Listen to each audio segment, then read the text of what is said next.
चलो आज हम लोग स्टार्ट करते हैं जो हमारा अगला चैप्टर है लाइफ साइकिल कॉस्टिंग। उसका क्विक रिवीजन मैराथन के साथ।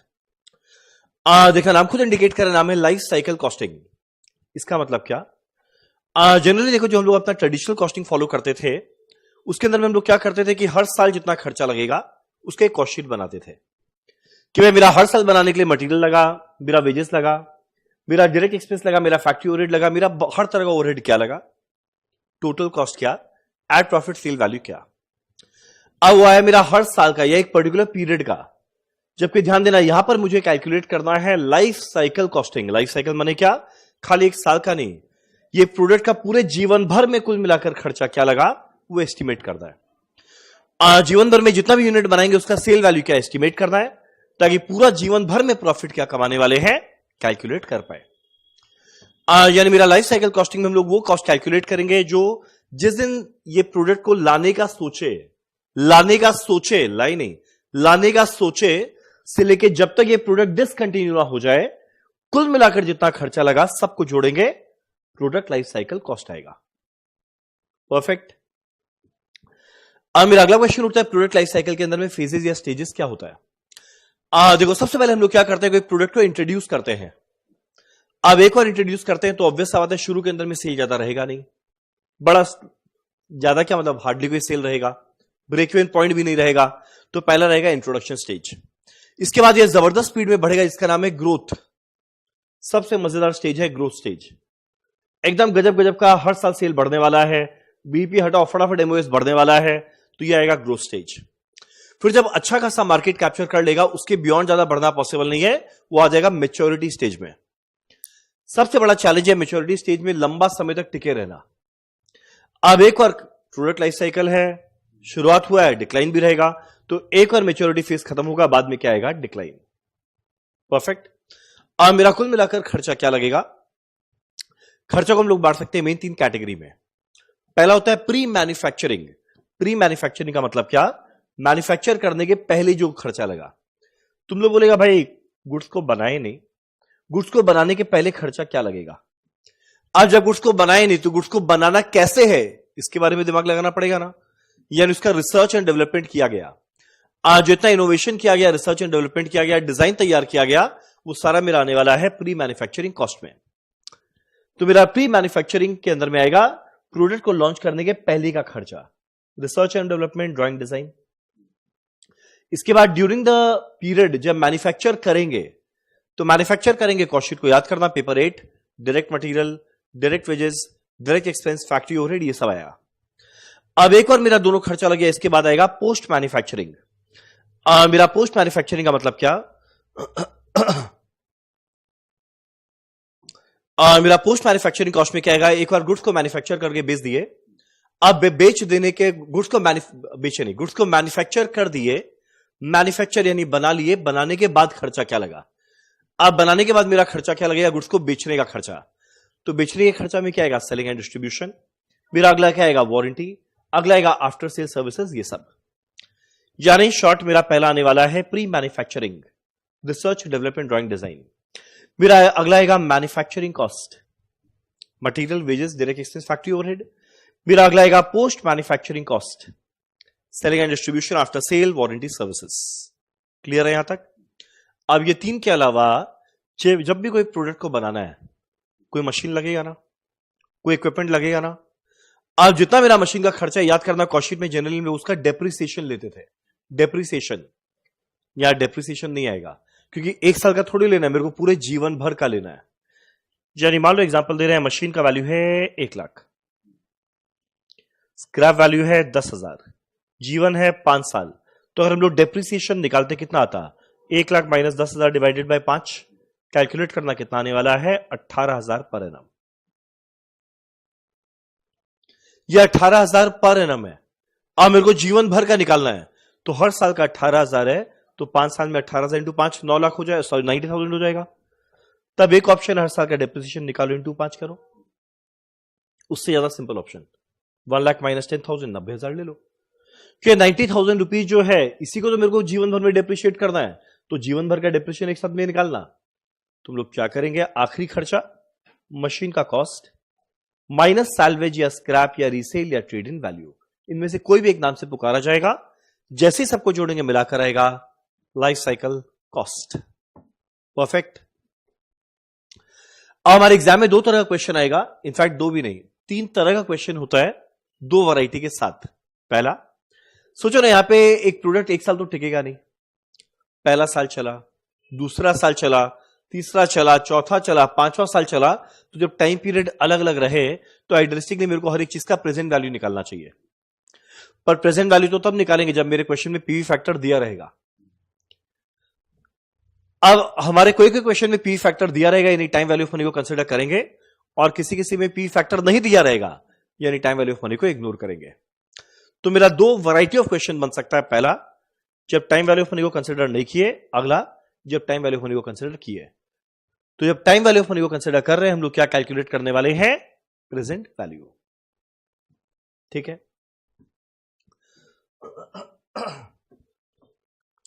आज जब टाइम वैल्यू ऑफ मनी को कंसीडर ना करें तब तो झमेला ही नहीं है, सीधा का सीधा जैसे ऐसे सारा कॉस्ट जोड़े थे जोड़ देंगे, नो झमेला। और टाइम वैल्यू ऑफ मनी को कंसीडर करेंगे तब मेरे को यहां पे क्वेश्चन में डिस्काउंट रेट या इंटरेस्ट रेट या फाइनेंसिंग रेट या डीआरआर या minimum required rate of return, इनमें कोई भी एक वर्ड यूज करेगा। और उस समय तुम लोगों को याद करना पड़ेगा पेपर 11 एफएमबीडीए या पेपर 14 एसएफएम का कौन सा चैप्टर? Capital budgeting.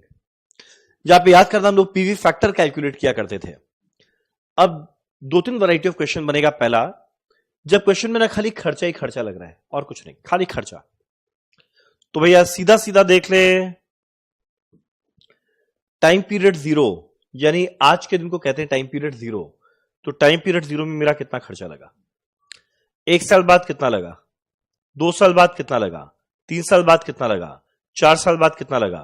5 साल बाद कितना मिला लगा? सॉरी, अब P factor at the rate मान लो है 12%। ये 12% हमेशा दिया रहेगा, किस नाम से दिया रहेगा? Discount rate, interest rate, financing rate, DRR, minimum required rate of return. अब एक बार ये दिया हुआ है, इसके बेसिस पे पी फैक्टर निकालेंगे। और ये कैसे निकालते हैं? अब देख, मेरा पीवी फैक्टर दिया हुआ है 12%, तो 12% का मतलब होता है 12/100 माने 0.12 में हमेशा 1 जोड़ देना, 1.12। तो सीधा कैलकुलेटर में लिखेंगे 1.12 डिवाइड इज इक्वल टू कितना है? 0.8929। ये क्या इंडिकेट करता है कि अगर 1 रुपया 1 साल बाद मिले तो प्रेजेंट में वैल्यू है 0.8929। 1 रुपया 1 साल बाद मिले और 1 रुपया आज के दिन मिल जाए तो आज के दिन वैल्यू क्या है? 1। टाइम पीरियड जीरो में हमेशा 1 रहता है, तो 1 साल बाद जो है उसका वैल्यू कितना है? 0.8929। एक और इक्वल टू मारना 0.7972, एक और इक्वल टू मारना 0.7118, एक और इक्वल टू मारना 0.6355, एक और इक्वल टू मारना 0.5674। अब मेरा 5 साल तक ये खर्चा किए, हो सकता है 5 साल बाद जब ये इसका जीवन खत्म हो जाए तो बेच के कुछ स्क्रैप मिलेगा। भाई ये सब खर्चा है, और बेच के अगर स्क्रैप मिलेगा खर्चा को थोड़ा तो माइनस करेगा, तो माइनस कर देंगे पी फैक्टर से मल्टीप्लाई करके। और ऑब्वियस आता है जिस ऑप्शन में कैश आउटफ्लो कम है वो ऑप्शन बेस्ट है। तो पहला, और क्वेश्चन में खाली कैश आउटफ्लो दिया रहे तो हम लोग प्रेजेंट वैल्यू निकालेंगे कैश आउटफ्लो का नेट ऑफ स्क्रैप, उस ऑप्शन को ऑप्ट करेंगे जहां पे लोअर कैश आउटफ्लो लगे। अब मान लो किसी क्वेश्चन में कैश आउटफ्लो भी दिया हुआ है, कैश इनफ्लो भी दिया हुआ है, तो कैश आउटफ्लो का भी प्रेजेंट वैल्यू निकाले, कैश इनफ्लो का भी प्रेजेंट वैल्यू निकाले, और लास्ट में पता है क्या कैलकुलेट करने वाले हैं? एनपीवी। याद है एनपीवी का फॉर्मूला? Dash minus dash. क्या रहेगा? Present value of cash inflow जो आया minus present value of cash outflow, और जिसके अंदर एनपीवी ज्यादा से ज्यादा वो ऑप्शन बेस्ट है। तो पॉइंट नंबर 2, और क्वेश्चन में कैश आउटफ्लो कैश इनफ्लो दोनों दे, एनपीवी निकालेंगे, जिसका हाईएस्ट एनपीवी हो बेस्ट है। एक जो ढंग का बात है वो ये है, मान लो अगर अनइक्वल लाइफ रहे, मान लो दो प्रोजेक्ट को कंपेयर कर रहे हैं, एक ए एक बी, दो मशीन लेंगे आइदर ए या बी, इसका जीवन 8 साल, इसका जीवन 12 साल। पहले वाले का जीवन है 8 साल, अगले वाले का जीवन है 12 साल। तो जैसे नॉर्मल कैलकुलेशन करना है कर दो, कैश इनफ्लो निकाल दिए, कैश आउटफ्लो निकाल दिए, जो मांगा वो निकाल दिए। मान लो कैश इनफ्लो नहीं है, खाली कैश आउटफ्लो है, ठीक है। स्क्रैप पे माइनस कर दिए, स्क्रैप आ गया। अब देखिए, ये जो मेरा खर्चा लगा है कितने साल में लगा हुआ है? 8 साल। ये जो मेरा खर्चा लगा है कितने साल में लगा हुआ है? 12 साल। कितना अनफेयर होगा अगर 8 साल के खर्चा को कंपेयर करेंगे 12 साल के खर्चा के साथ। तो अगर हम ये बोले कि भाई ये खर्चा कम है, तो भैया खर्चा कम होना भी चाहिए, 8 साल का ही है, तो मेरे को पर एनम निकालना पड़ेगा ना। और याद है, पर एनम निकालने के लिए डिवाइडेड बाय 8 या डिवाइडेड बाय 12 मत कर देना। किससे डिवाइड करते हैं? एन्युटी फैक्टर, जिसे क्या कहते हैं? PVIFA. This is annuity factor.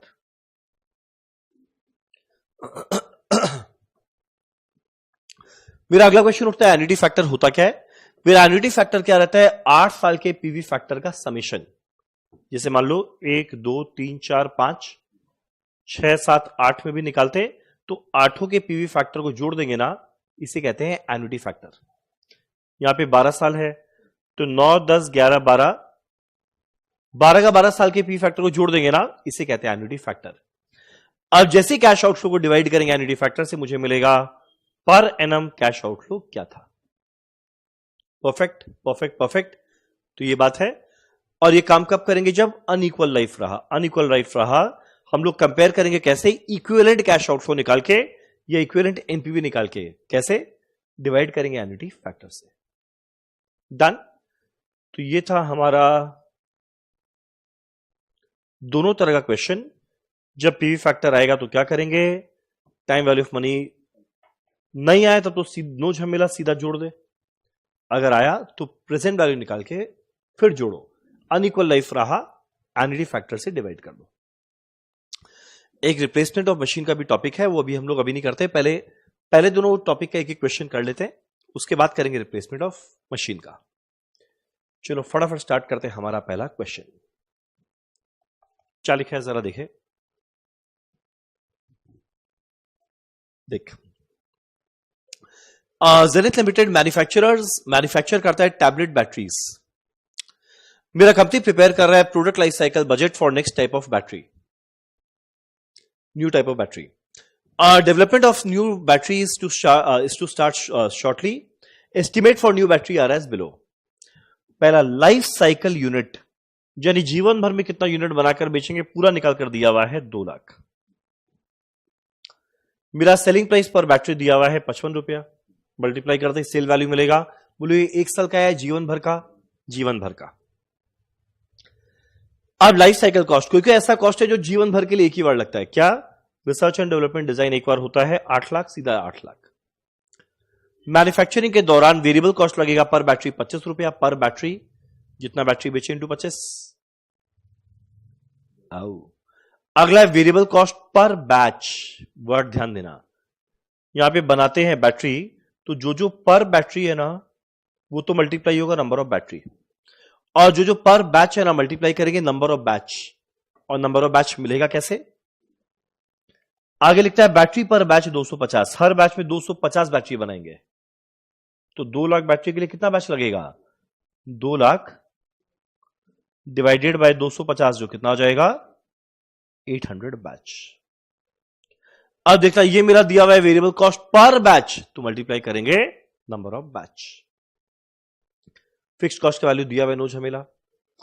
मेरा marketing variable cost per battery है, तो नंबर ऑफ बैटरी से मल्टीप्लाई करेंगे। फिक्स्ड कॉस्ट दिया हुआ है, नो झमेला। मेरा डिस्ट्रीब्यूशन में वेरिएबल कॉस्ट पर बैच दिया हुआ है, पर डिस्ट्रीब्यूट करने के समय हर बैच में कितना बैटरी बनाए हैं? 100। तो नंबर ऑफ बैच कितना लगेगा? 2 लाख डिवाइडेड बाय 100। ठीक, नंबर ऑफ बैच आया इंटू 140। फिक्स्ड कॉस्ट में रोज मिला दिया हुआ है 460, सीधा लिखेंगे। Customer service cost per battery, multiply करेंगे नंबर ऑफ बैटरी। पहला पार्ट कैलकुलेट करना है budgeted life cycle operating income for the new battery. Operating income मतलब प्रॉफिट क्या कमाए। चलो बाजू में ही करें फटाफट।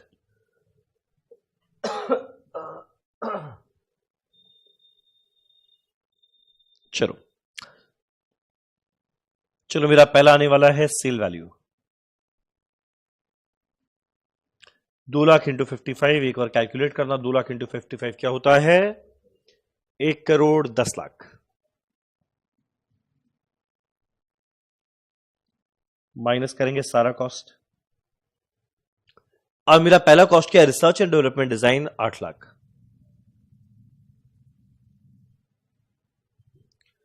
मेरा अगला मैन्युफैक्चरिंग में लगा है variable cost per battery, variable cost per battery multiply कर नंबर ऑफ बैटरी, तो 25 रुपया है पर बैटरी।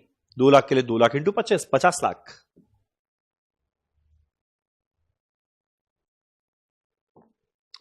मेरा अगला है variable cost per batch, variable cost per batch, तो मल्टीप्लाई करेंगे नंबर ऑफ बैच, और यह आएगा कैसे? हर बैच में बनाते हैं 250 बैटरी, तो 2 लाख में बनाएंगे 2 lakh divided by 250 battery, number of batch आया। हर बैच का है कॉस्ट 300 इंटू 300, कितना आएगा? 2,40,000। मेरा फिक्स कॉस्ट कितना आएगा? 12 लाख।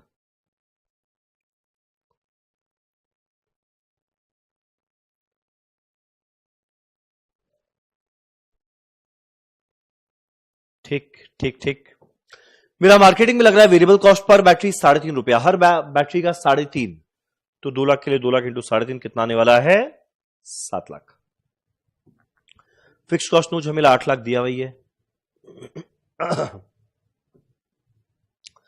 मेरा अगला है वेरिएबल कॉस्ट पर बैच, तो चाहिए नंबर ऑफ बैच, और हर बैच में कितना बैटरी डिस्ट्रीब्यूट करते हैं, देख दिया हुआ है 100, तो भैया 2 लाख बैटरी कितने बैचेस में लगेगा? 2 लाख डिवाइडेड बाय 100, और हर बैच में लगा 140, कितना आने वाला है? 2,80,000। मेरा फिक्स कॉस्ट है 4,60,000। मेरा customer service cost per battery दिया हुआ है 1.7, तो भैया 2 लाख बैटरी के लिए आएगा 2 लाख इंटू 1.7 कितना आएगा? 3,40,000। करेक्ट, माइनस करते ही मिलेगा ऑपरेटिंग प्रॉफिट। चलो एक काम करें, फटाफट एक बार कैलकुलेट करते हैं कितना आएगा। तो सेल वैल्यू है, ये सारे कॉस्ट को जोड़ देते हैं, सेल से माइनस कर देंगे।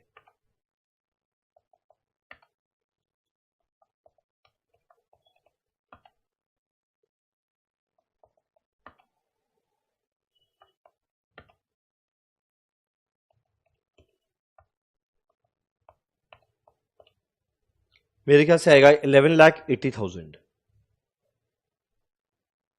क्या मैंने सही लिखा? चलो भैया पहला पार्ट तो खत्म। अब आगे पूछे what percentage of budget total product life cycle cost will be incurred by the end of research and development and design stage. यानी मेरा जितना प्रोडक्ट लाइफ साइकिल कॉस्ट लगा, इतना लगा, इसका कितना प्रपोर्शन, कितना percentage research and development design का था? वो तो 8 लाख था आउट ऑफ टोटल। तो एक काम करते हैं, जरा टोटल निकालते हैं कितना है। टोटल तो हम लोगों ने कैलकुलेट किया ही था, टोटल कितना था, एक सेकेंड, 98,20,000 था टोटल कॉस्ट। करेक्ट। अब मेरे को जाना है रिसर्च एंड डेवलपमेंट कितना का खर्चा, कितना परसेंट ऑफ टोटल कॉस्ट था। ये कैसे, कितना आएगा? 8 लाख डिवाइडेड बाय 98,20,000 इंटू 100।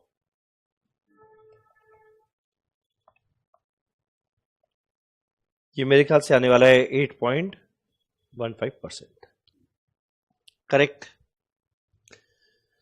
चलो ये रहा मेरा पार्ट 2। अब अगला है पार्ट 3। क्या लिखा है पार्ट 3 में?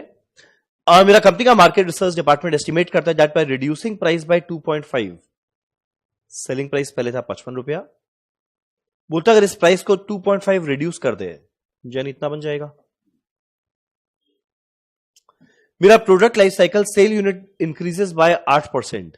जो मेरा सेल का यूनिट है ना 2 लाख, वो 8% बढ़ जाएगा। तो एक काम करना है, 2 लाख यूनिट को 8% बढ़ाना, कितना आने वाला है? 2,16,000। If unit sale increases by 8%, the company plan to increase manufacturing and distribution batch size by 8% as well. ध्यान देना, बैच साइज भी 8% बढ़ेगा। बैच साइज माने क्या? नंबर ऑफ बैच, या हर बैच में कितना यूनिट बनाते हैं। हर बैच में कितना यूनिट बनाते हैं, तो लिखता हर बैच में कितना यूनिट बनाते थे। बैटरीज पर बैच था 250, ये भी 8% बढ़ेगा, यानी 270 हो जाएगा। इधर भी मेरा बैटरी पर बैच है 100, 8% बढ़ेगा यानी 108 हो जाएगा। ठीक है ना? तो यानी जो मैंने 4 सर्कल किया वो 4 चेंजेस आया है। ये 1 2 3 4 चेंजेस आया है। Assume that all variable cost per battery per batch and fixed cost will remain the same. बताओ should the company reduce battery price by 2.5? यानी वापस से कैलकुलेशन करेंगे इस बार 1 2 3 4 नंबर के साथ। चलो ये था मेरा प्रेजेंट में, निकालते हैं प्रपोज्ड।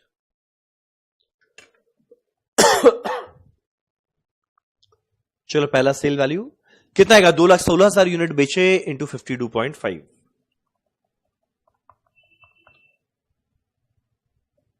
1,13,40,000।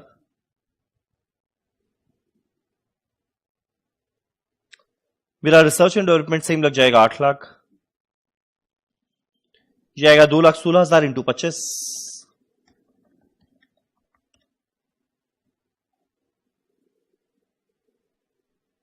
54 लाख। अब ये मेरा क्या था? ये मेरा क्या था? वेरिएबल कॉस्ट पर बैच कितना लगेगा? 2,16,000 बनाएंगे divided by 270, number of batch मिला इंटू 300,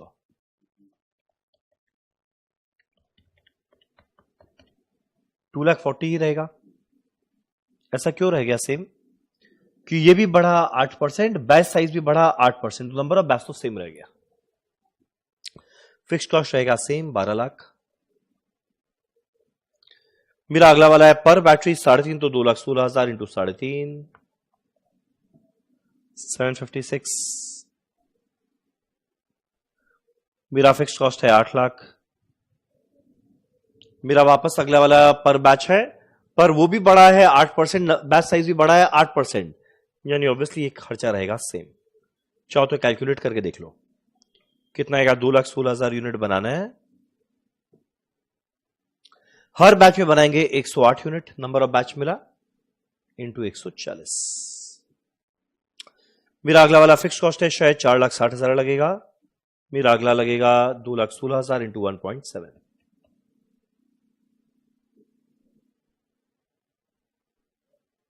ये रहा सेल, माइनस कर देंगे सारा कॉस्ट।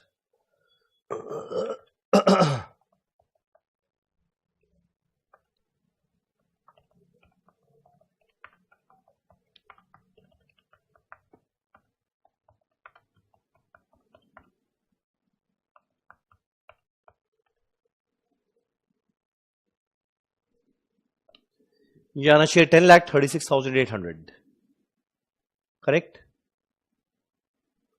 तो देख भाई मेरा प्रॉफिट कम हो जाएगा, तो क्वेश्चन उठता है क्या प्राइस गिरा है? बिल्कुल मत गिराओ, जो प्रेजेंट चल रहा था वो परफेक्ट था। एकदम क्लियर, एकदम क्लियर, एकदम क्लियर। चलो डन। तो देखो ये पहला क्वेश्चन की है without time value of money. अब अगला क्वेश्चन करते हैं with time value of money, फिर चलते हैं रिप्लेसमेंट ऑफ मशीन में। क्या है जरा देखिए, very nice question.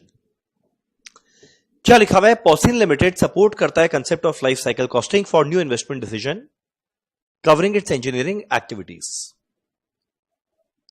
The companies to replace the number of machine and the production manager is to decide between the BX machine, more expensive machine with a life of 12 साल, जीवन है 12 साल, और SW machine with an estimated life of 6 साल।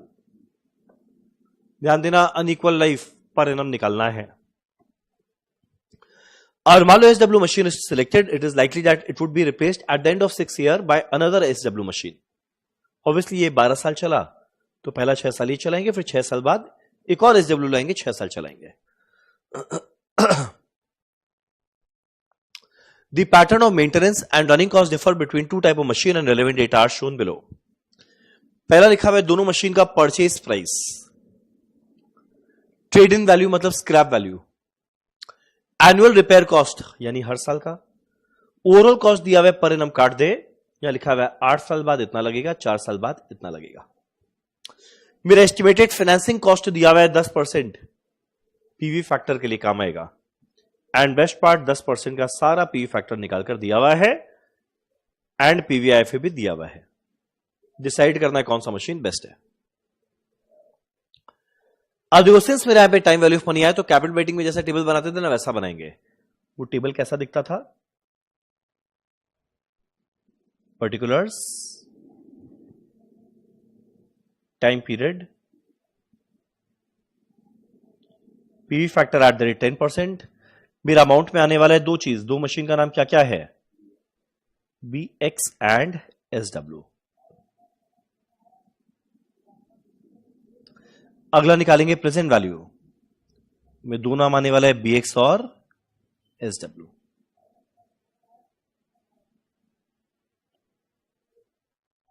ठीक,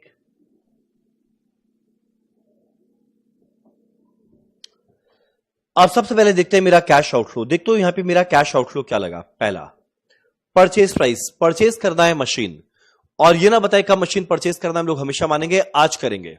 आज के time period क्या होता है? 0, यानी आज के दिन खरीदेंगे टाइम पीरियड 0 में कितना? 38 lakh, 26 lakh.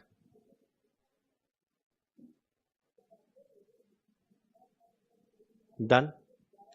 Trade in value मतलब क्या? स्क्रैप को बेच के क्या मिला, लास्ट में माइनस करेंगे। अभी भी कर सकते हैं पर लास्ट में माइनस करते हैं। मेरा अगला है एनुअल रिपेयर कॉस्ट। एनुअल यानी हर साल लगेगा 4 लाख, हर साल लगेगा, और ये 12 साल चलने वाला है मशीन, यानी ईयर 1 में भी लगेगा, 2 में भी लगेगा, 3 में भी लगेगा, 4 में भी लगेगा। शॉर्ट में लिखे 1 से 12 में लगेगा। कितना लगेगा? 4 लाख।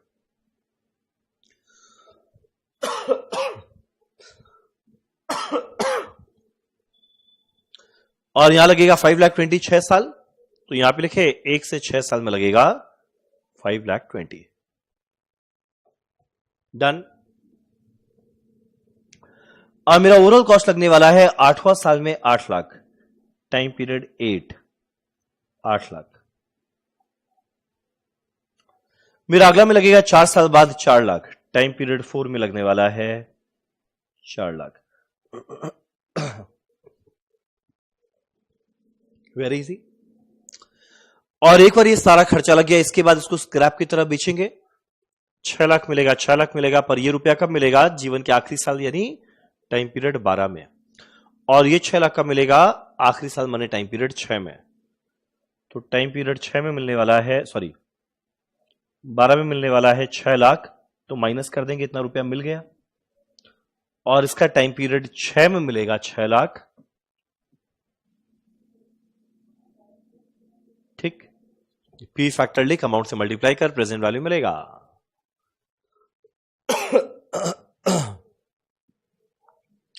टाइम पीरियड 0 का बताएगा नहीं, हमेशा पी फैक्टर रहेगा 1। आज के दिन 1 रुपए का वैल्यू, आज के दिन 1 ही रुपया है। अब 1 से 12 का मेरे को कैलकुलेट करना है, और कैलकुलेट नहीं करना, देख दिया हुआ है, एन्युटी फैक्टर पक्का दिया हुआ है। पीवीआईएफ है 10%, 12 साल के लिए क्या है? 6.81। ये पीवीआईएफ नहीं, ये भी पीवीआईएफ ए है। पीवीआईएफ है 10%, 6 साल के लिए दिया है 4.36, ये है 4.36।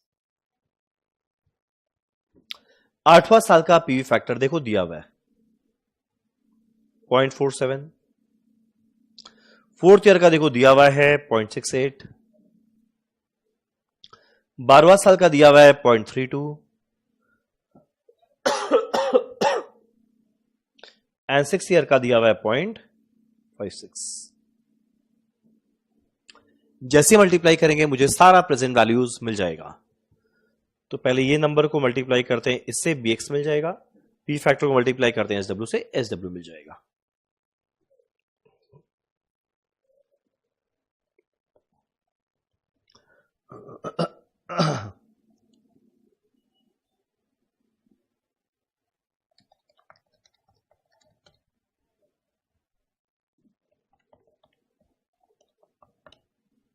यह आएगा 27,24,000।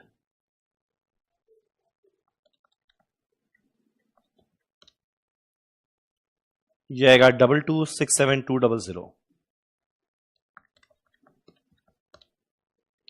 यह आएगा 3,76,000। यह आएगा 2,72,000। यह आएगा -1,92,000। यह आएगा -336। यानी जैसे ऐड करेंगे मेरे को मिलेगा, कुल मिलाकर मेरा कैश आउटफ्लो कितना है।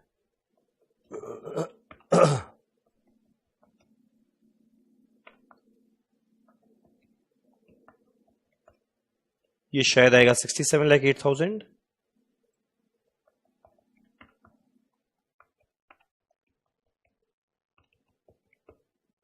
ये आएगा 48,03,200। Correct correct correct correct correct. अब मेरा अगला क्वेश्चन उठता है, दोनों में बेटर कौन सा है? तुम लोग बोलेगा SW बेटर है। नहीं, ध्यान देना, ये 12 साल का था, ये 6 साल का है। तो मेरे को पर एनम निकाल के ही तो कंपेयर कर पाएंगे। पर एनम निकालने के लिए डिवाइडेड बाय 12 डिवाइडेड बाय 6 मत कर देना, गलत हो जाएगा। क्यों गलत होगा? हम लोग टाइम वैल्यू को इग्नोर कर दिए। तो यहां पे डिवाइड किससे करते हैं? PVIFA या फिर एन्युटी फैक्टर से। 12 साल का एन्युटी फैक्टर देख क्या है? 12 साल का एन्युटी फैक्टर क्या है? 6.81। 6 साल का क्या है? 4.36। यानी जैसे डिवाइड करेंगे मेरे को मिलेगा ना इक्विवेलेंट कैश आउटफ्लो। ये आएगा 67,08,000 डिवाइडेड बाय 6.81 कितना आने वाला है? 985,022। 48,03200 डिवाइडेड बाय 4.36 कितना आने वाला है? 11,01,651। तो नहीं था मेरा कैश आउटफ्लो। अब किधर में कम आया? इधर में 11 लाख रुपया लगता है पर एनम, यहां खाली लगता है 985। कौन बेटर है? 985। Very easy. तो कितना सिंपल क्वेश्चन था, एक without time value of money very easy, time value of money भी वेरी इजी। बस अब 2 क्वेश्चन और करते हैं, वो हमारा रिप्लेसमेंट डिसीजन का है।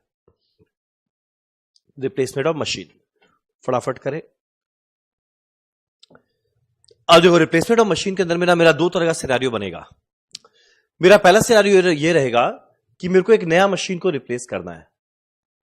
नए मशीन को रिप्लेस करना है, वेरी इंपॉर्टेंट वर्ड है न्यू। या अगला एक और सिनेरियो बनेगा, एग्जिस्टिंग मशीन पहले से पड़ा है, मेरे को डिसाइड करना है कब रिप्लेस करें। दोनों सिनेरियो है इजी, बस एक बार किया हुआ होना चाहिए। अब नए मशीन को कब रिप्लेस करना है, यहां पता है हम लोग क्या करेंगे, हर अलग अलग सिनेरियो बनाकर सोचेंगे कि मान लो आज के दिन हम एक नया मशीन लेकर आया, 1 साल बाद रिप्लेस करे तो कितना खर्चा लगा। आज के नया मशीन लेकर आया, 2 साल बाद रिप्लेस करे, कितना खर्चा लगा। आज के नया मशीन लेकर आया, 3 साल बाद रिप्लेस करे, कितना खर्चा लगा। आज के नया मशीन लेकर आया, 4 साल बाद करे, कितना खर्चा लगा। तो हर सिनेरियो में देखेंगे कुल मिलाकर खर्चा क्या लगा। पर ये कितना वियर्ड होगा। अब ये चारों कंपेरेबल नहीं है। सोचो हम आज के दिन खरीद लिया और 1 साल यूज करके रिप्लेस कर दिया, तो 1 साल के तो खर्चा आया। आज के दिन मैं मशीन लेकर आया, 2 साल बाद यूज करके रिप्लेस कर दिया, तो 2 साल का मिला के खर्चा आया। आज के नया मशीन लेकर आया, 3 साल बाद रिप्लेस किया, 3 साल का मिला के खर्चा आया। आज के मशीन लेकर आए, 4 साल बाद रिप्लेस किया, 4 साल का खर्चा आया। तो क्या ये चारों कंपेरेबल है? नहीं, क्योंकि सबका लाइफ अलग अलग है। और इसको कंपेरेबल बनाने के लिए क्या करना पड़ेगा? पर एनम निकालना पड़ेगा। और पर एनम कैसे निकालते हैं? डिवाइड करते हैं एन्युटी फैक्टर से। तो यहां पे हम लोग कैलकुलेट करेंगे कैश आउटफ्लो हर ऑप्शन में कि नए मशीन को रिप्लेस करें अगर 1 साल बाद क्या होगा, या 2 साल बाद, या आगे जितना साल है। और लास्ट में इक्विवेलेंट कैश आउटफ्लो निकालेंगे कैसे? एन्युटी फैक्टर से डिवाइड करके। Very simple scenario. एक काम करते हैं, ये सिनेरियो को एक क्वेश्चन करते हैं, फिर अगला हम समझाएगा, फिर एक क्वेश्चन करेंगे। तो पहला वाला जो वैरायटी ऑफ क्वेश्चन है वो हमारा ये वाला है। तुम लोग को यहां पे कुछ बोला नहीं ना? अच्छा पढ़ते हैं, देखो। For a machine the financial data are given below. Outlay, outlay माने आउटफ्लो। आउटफ्लो कब होगा? Time period 0। टाइम पीरियड 0 यानी पहले से आउटफ्लो हुआ नहीं है, होने वाला है, मतलब न्यू मशीन है। और वही जो एग्जिस्टिंग वाला है उसमें क्लियर कट बोलेगा रिप्लेस करना है एग्जिस्टिंग मशीन। तो मतलब ये वाला सिनेरियो है नए मशीन का। आउटले माने कैश आउटफ्लो 5,000। ऑपरेटिंग कॉस्ट दिया हुआ है हर साल क्या लगेगा, मेंटेनेंस कॉस्ट दिया हुआ है हर साल क्या लगेगा, वैल्यू अगर स्क्रैप की तरह बेच दे कितना आएगा। सिंपल है। तो और मेरा इंटरेस्ट रेट दिया हुआ है 12%, डिस्काउंट फैक्टर दिया हुआ है। मेरे को डिटरमाइन करना ऑप्टिमल लेंथ ऑफ रिप्लेसमेंट, कितने साल बाद रिप्लेस किया जाए। पहला सिनेरियो 1 साल बाद ही रिप्लेस कर दे, तो आगे का कुछ नहीं सोचेंगे। आज खरीदे, 1 साल में इतना खर्चा लगा, इतना रुपया मिल गया, फ्रेश। फिर वापस से बनाएंगे 2 साल बाद अगर रिप्लेस करे, तो 2 साल बाद का कुछ नहीं सोचेंगे। आज खरीदे, रुपया गया। मेरा पहला साल में कितना रुपया लगा? ऑपरेटिंग कॉस्ट, मेंटेनेंस कॉस्ट दोनों खर्चा है। मेरा दूसरा साल में कितना खर्चा लगा, और दूसरे साल के एंड में स्क्रैप की तरह क्या मिला है? 2,000। अगला सिनेरियो, और माने 3 साल बाद रिप्लेस किए, क्या होगा? फोर्थ के बारे में नहीं सोचेंगे।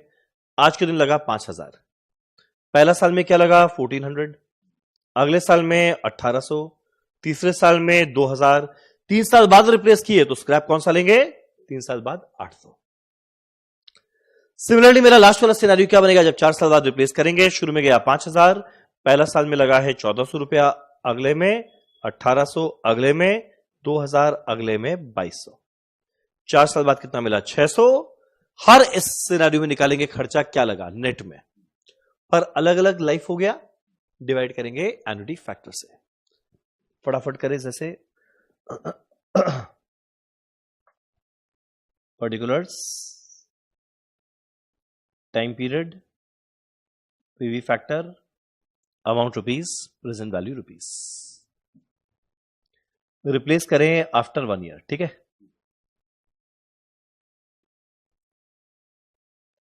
लगना तो कैश आउटफ्लो है हर जगह। अगर 1 साल बाद रिप्लेस करें तो भैया 1 साल के बाद जब टिका ही नहीं रहे तो उसके बाद का खर्चा या स्क्रैप सोचना क्यों है? सबसे पहले टाइम पीरियड 0 में खर्चा किए 5,000, पहला साल में ऑपरेटिंग कॉस्ट लगा 1400, मेंटेनेंस कुछ नहीं लगा, तो इतना खर्चा लगा 1400 रुपया। और 1 साल बाद ये खर्चा करने के बाद इसको स्क्रैप की तरफ बेच दिए 3400, 1 साल बाद स्क्रैप की तरफ बेच के पैसा मिला ना, माइनस कर देंगे। Very easy. टाइम पीरियड 0 में पी फैक्टर हमेशा 1 रहेगा, टाइम पीरियड 1 में क्या रहता है? 0.893। चलो भैया मल्टीप्लाई कर दो, कितना आएगा?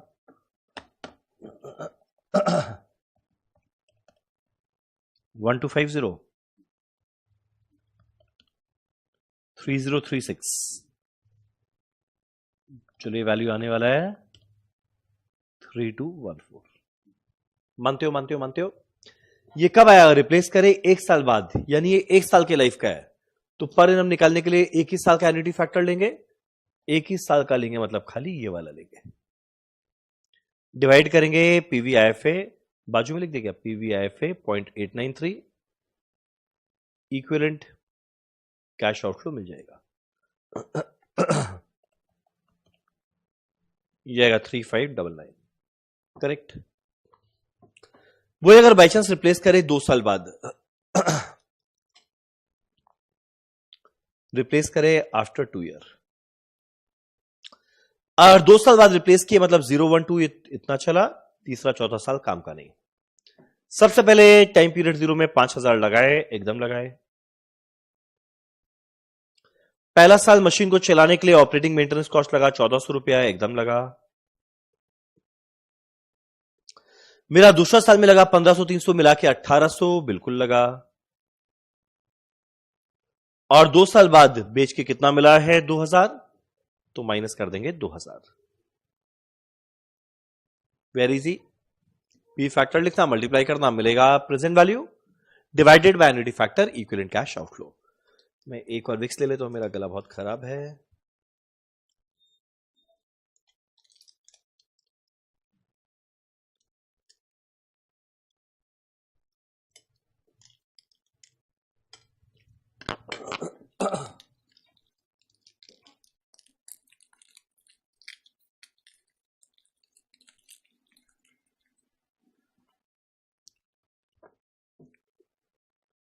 ठीक, चलो मेरा टाइम पीरियड 0 में पी फैक्टर 1, पहला साल में आएगा 0.893, सेकेंड ईयर में क्या आने वाला है? 0.797, 0.797।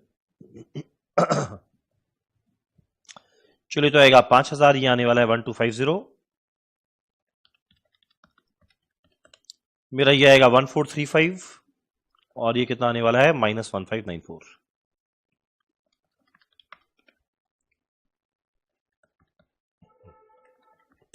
I think 6091। अब ध्यान देना, ये 2 साल चला है तो मेरे को एन्युटी फैक्टर लेना पड़ेगा 2 साल का, और एन्युटी फैक्टर होता क्या है? 2 साल के पीवी फैक्टर का समेशन। तो 0.893 प्लस 0.797, 1.69, 6091 डिवाइड बाय 1.69 कितना आता है? 3604।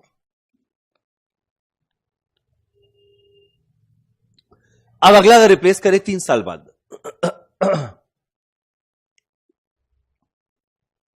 3 साल बाद अगर रिप्लेस करेंगे तो भैया मेरा 4th ईयर को हटा दे, टाइम पीरियड 0 में लगा है 5000,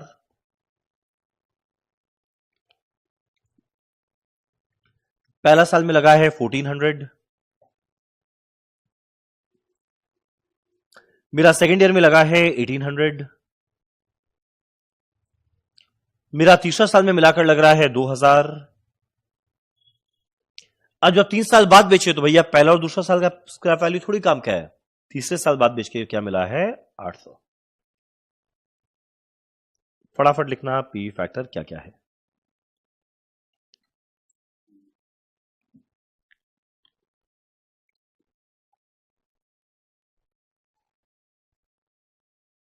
ये सारा वैल्यूज आ गया। मेरा अगला आने वाला है 1424 570।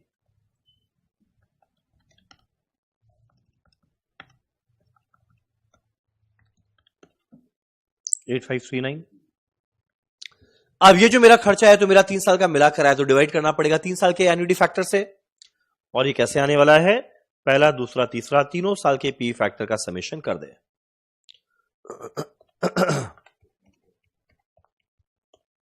कितना आएगा 2.402।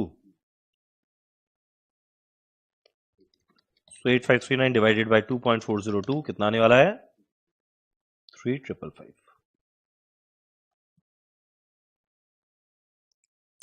मेरा आखिरी सिनेरियो है जब हम लोग रिप्लेस करने वाले हैं 4 साल बाद। अब जैसे ही 4 साल बाद रिप्लेस करेंगे, टाइम पीरियड 0 में लगा 5000,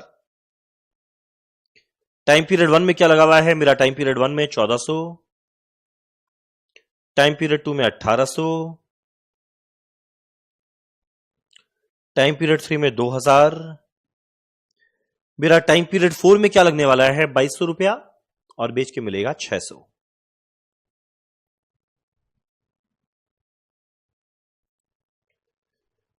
चलो फटाफट पी फैक्टर लिखते हैं। हर एक टाइम पीरियड का पी फैक्टर क्या है।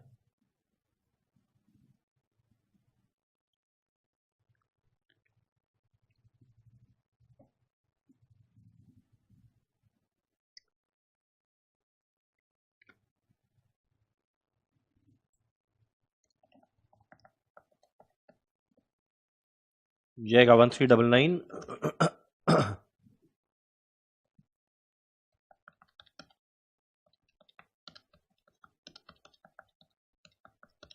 10126। अब मेरे को डिवाइड करना है 4 साल का पी फैक्टर का समेशन। ये मेरा शायद आ जाएगा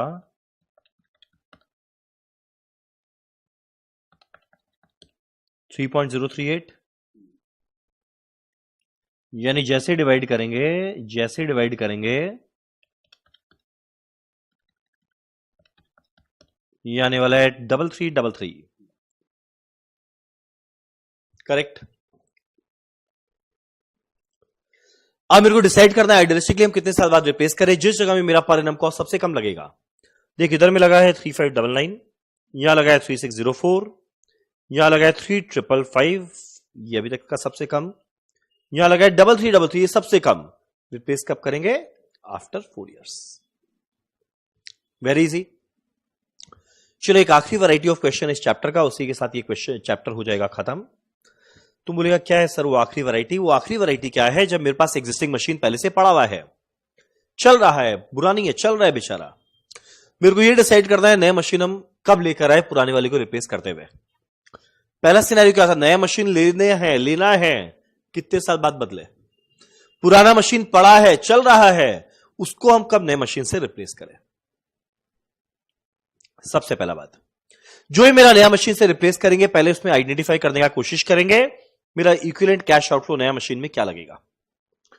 जब नया मशीन आती मेरा पर एनम उसमें खर्चा लगना क्या स्टार्ट होगा, और कंपेयर करेंगे ओल्ड मशीन में पर एनम खर्चा क्या लग रहा था। जब तक पुराना मशीन में खर्चा कम लग रहा है वही चलाओ ना, जब नया मशीन में खर्चा कम लगना लगे तो नया मशीन ले लो। Very logical. तो यहां पे हम लोग कंपेयर करेंगे नए मशीन के कैश आउटफ्लो को, कंपेयर करेंगे पुराने मशीन के कैश आउटफ्लो के साथ। जब तक पुराना मशीन सस्ता है वो चला, जब नया मशीन सस्ता होगा रिप्लेस कर देंगे। अब मेरा अगला क्वेश्चन उठता है, मेरा नया पुराने मशीन का कैश आउटफ्लो होता क्या है।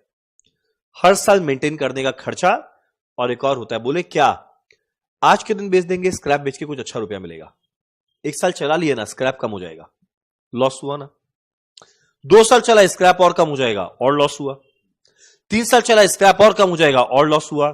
तो मेरा पुराने मशीन को चलाने के लिए दो नुकसान हो रहा है, एक मेंटेन करने का और स्क्रैप वैल्यू भी कम हो रहा है।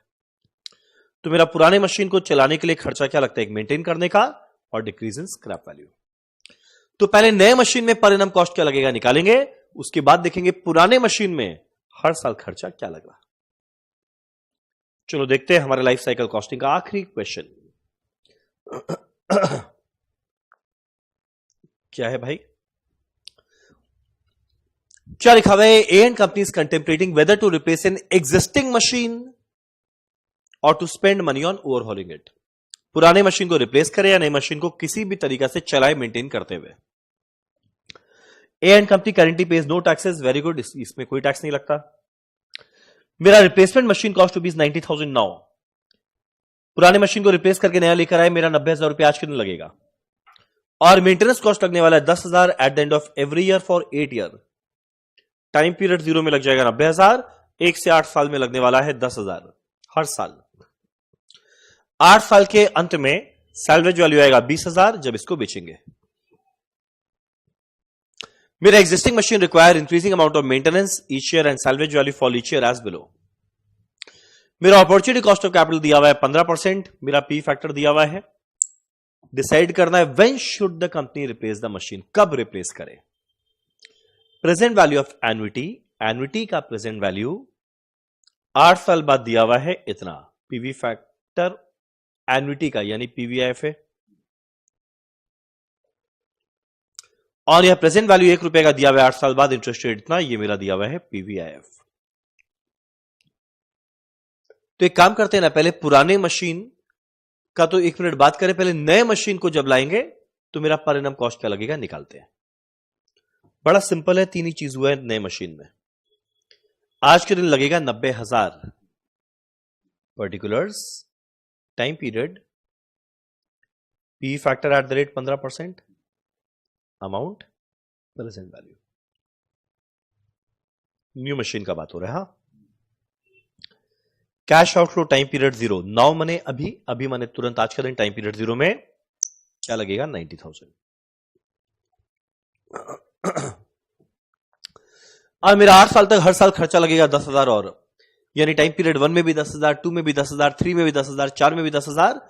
तो सरल भाषा में लिखे 1 से 8 तक 10,000। अब जैसे 8 साल खत्म होगा इसको स्क्रैप की तरह बेच देंगे, कितना रुपया मिलेगा 20,000। टाइम पीरियड रेट में 20,000 मिलेगा, यानी कर देते हैं माइनस। ठीक है, अब टाइम पीरियड 0 का पी फैक्टर रहता है 1। अब 1 से 8 यानी पीवीआईएफए चाहिए।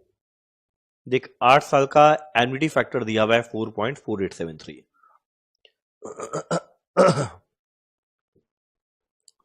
मेरा अगला 8 साल का पीवी फैक्टर भी देखो दिया हुआ है, कितना दिया हुआ है 0.3269। चलो फटाफट जरा मल्टीप्लाई करिए, आएगा 44873 माइनस 6538।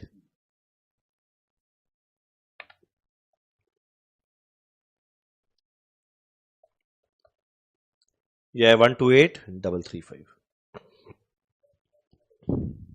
ठीक है, बताओ ये जो मेरा खर्चा है वो कितने साल का है, 1 साल या 8 साल का। जो कि तो 8 साल का मिला कर आया, मेरे को तो पर एनम निकालना है, डिवाइड करेंगे 8 से नहीं 8 साल के एन्युटी फैक्टर से, जो कितना है 4.4873। तो इक्विवेलेंट कैश आउटफ्लो मिल जाएगा ना 28,600। यानी जिस दिन हम लोग नया मशीन लेकर आएंगे मेरा हर साल खर्चा लगना स्टार्ट हो जाएगा 28,600 करके। अब देखते हैं मेरा पुराना मशीन को जितना साल चलाते तो मेरा हर साल कॉस्ट क्या लगता। जब तक पुराना मशीन का कॉस्ट 28,600 से कम है वो चलाएंगे, जो बढ़ जाएगा चेंज कर देंगे। और पुराने मशीन में कॉस्ट क्या लगता है 2, एक मेंटेनेंस, डिक्रीज इन स्क्रैप।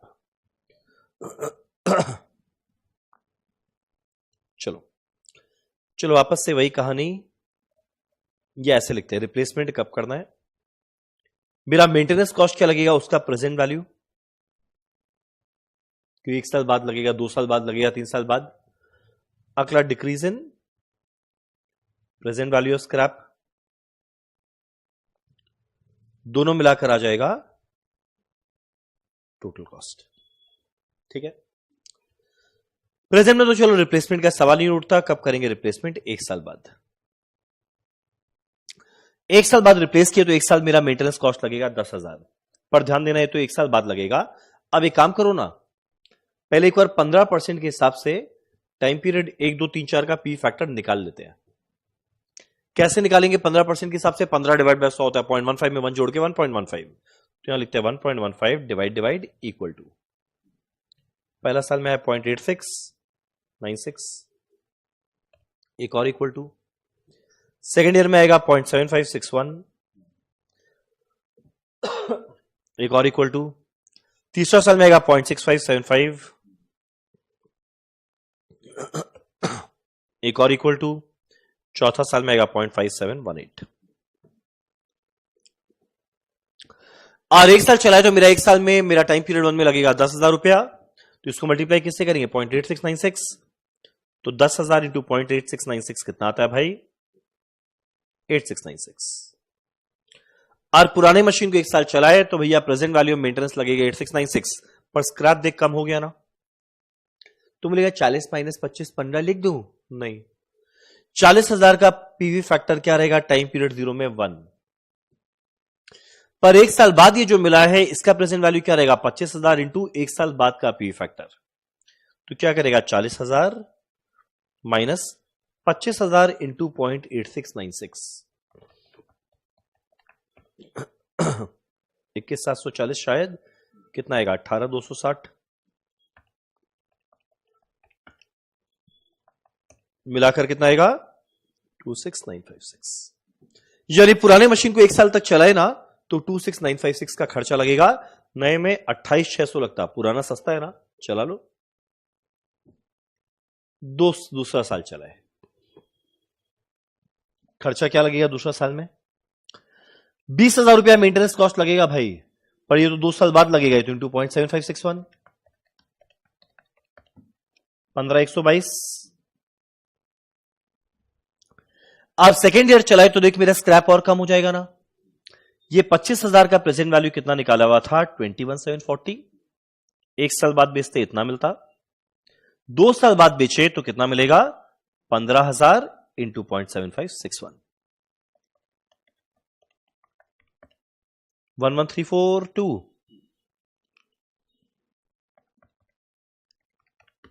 कितना आएगा 10,398, 25520। ठीक, यानी मशीन को अगर सेकेंड ईयर चलाए तो भैया 25,520 रुपए लगेगा, नई मशीन में 28,000 लगता, पूरा नहीं बेटर है, 3 साल।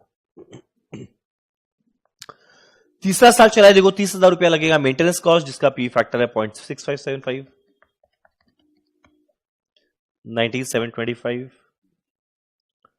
तीसरा साल चलाने में देख मेरा स्क्रैप और कम हो जाएगा ना, सेकेंड ईयर के एंड तक रहता तो इतना स्क्रैप मिल जाता, तीसरे साल में क्या मिलेगा 10,000 इंटू 0.6575, 658, 6575,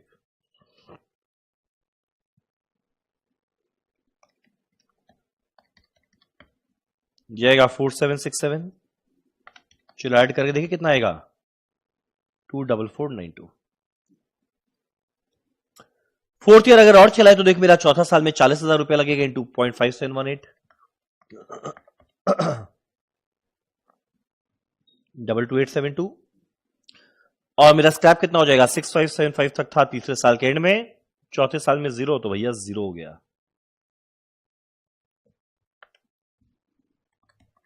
कितना आएगा ये 29447। अब देख मेरा फोर्थ ईयर के एंड में 29447 लगेगा, पर यहां पे कितना लगता 28,600 ही, तो चौथा साल क्या चलाएंगे, बिल्कुल नहीं चलाएंगे, रिप्लेस कब कर देंगे 3 साल बाद, वेरी इजी। तो 4 वैरायटी का क्वेश्चन था, चारों वैरायटी के क्वेश्चन कर लिए, जो हम उम्मीद करते हैं पूरा क्लियर होगा। पहला वैरायटी बड़ा सिंपल, बिना टाइम वैल्यू के लाइन बाय लाइन जोड़ना था। अगला टाइम वैल्यू ऑफ मनी के साथ अनइक्वल लाइफ रहे तो एनुटी फैक्टर से डिवाइड करना है। नए मशीन को लाना है तो इंडिपेंडेंट सिनेरियो, 1 साल बात करें तो क्या, 2 बात करें तो क्या, 3 बात के बात करें तो क्या। एग्जिस्टिंग मशीन को लाना तो नए मशीन में क्या लगता, हर एक साल बढ़ा के देखे एग्जिस्टिंग में क्या लगा। जिस दिन मेरा एग्जिस्टिंग वाला में खर्चा ज्यादा लगने लगा, नए वाले को ले आओ। डन। चलो इसी के साथ हमारा लाइफ साइकिल कॉस्टिंग का क्विक नहीं डिटेल्ड रिवीजन मैराथन होता है खत्म। चलो स्टार्ट करते हैं जो हमारा अगला चैप्टर है टोटल क्वालिटी मैनेजमेंट, उसके क्विक रिवीजन मैराथन के साथ। अब इसमें 2 टॉपिक हम लोग पढ़ेंगे जिससे एग्जाम में प्रैक्टिकल आता है, इनफैक्ट आता तो पहले से ही है, कॉस्ट ऑफ क्वालिटी, और एक और संगी संग हम लोग निपटाएंगे पैरेटो एनालिसिस। देख अब जैसे कि चैप्टर का नाम खुद इंडिकेट कर रहा है टोटल क्वालिटी मैनेजमेंट। एक जमाना था जिस समय में क्वालिटी उतना इंपॉर्टेंट नहीं होता था, पर भैया आजकल के जमाने में क्वालिटी सर्वोपरि। अगर गुड्स का या सर्विसेज का क्वालिटी ढंग का है तो लंबा टिकोगे, और गुड्स या सर्विसेज के क्वालिटी में कहीं पे भी कॉम्प्रोमाइज हो गया तो 1-2 साल बाद आउट हो जाओगे। यही कारण है मेरा आज के दिन मेरा कंपनी, हर एक कंपनी अपने क्वालिटी को मेंटेन करने के लिए बहुत सारा खर्चा करता है। अब खर्चा तो होगा, अब खर्चा आइदर गुड क्वालिटी बनाने में पहले से कर दो तो एटलीस्ट बाजार में रेपुटेशन अच्छा रहेगा, या शुरू में अगर अच्छा क्वालिटी बनाने में खर्चा नहीं लगा, पुअर क्वालिटी बनाया तो उसको ठीक करने का खर्चा कर दो, पर प्रॉब्लम है इसमें रेपुटेशन का धज्जिया उड़ जाएगा। तो इवेंचुअली खर्चा तो करना है, तो क्यों ना गुड क्वालिटी बनाने में खर्चा लगे rather than rectifying the bad quality. अब मेरा गुड क्वालिटी के अंदर में खर्चा क्या आता है, इसे हम लोग क्लासिफाई कर सकते हैं 2 कैटेगरी में। एक को कहते हैं प्रिवेंशन कॉस्ट। प्रिवेंशन माने खराब क्वालिटी बने ही ना, पहले से ऐसा हम कुछ एक्शन ले ले, ऐसा स्टेप ले ले कि भैया खराब क्वालिटी बनेगा ही नहीं। उसके लिए क्या करेंगे, उसके लिए ढंग से एक अलग से क्वालिटी टीम बनाएंगे जिसका काम खाली ये रहेगा क्वालिटी को इंश्योर करना।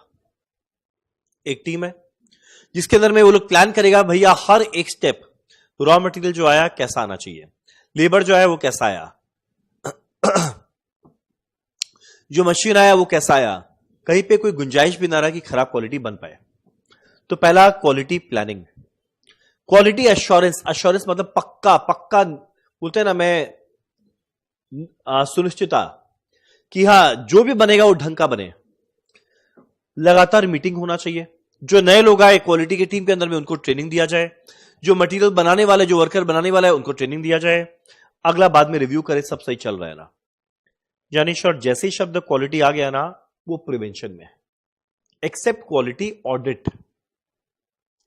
क्वालिटी ऑडिट इधर जाता है। ऑडिट माने पोस्टमार्टम होता है, काम हो गया इसके बाद देखना।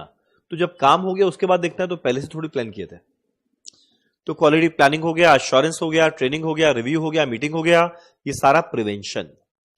अगला प्रोडक्ट डिजाइन शुरू में अगर ढंग से बना के रखे ना तो खराब क्यों होगा। अब प्रॉब्लम कहां पे आता है, रॉ मटेरियल के अंदर में।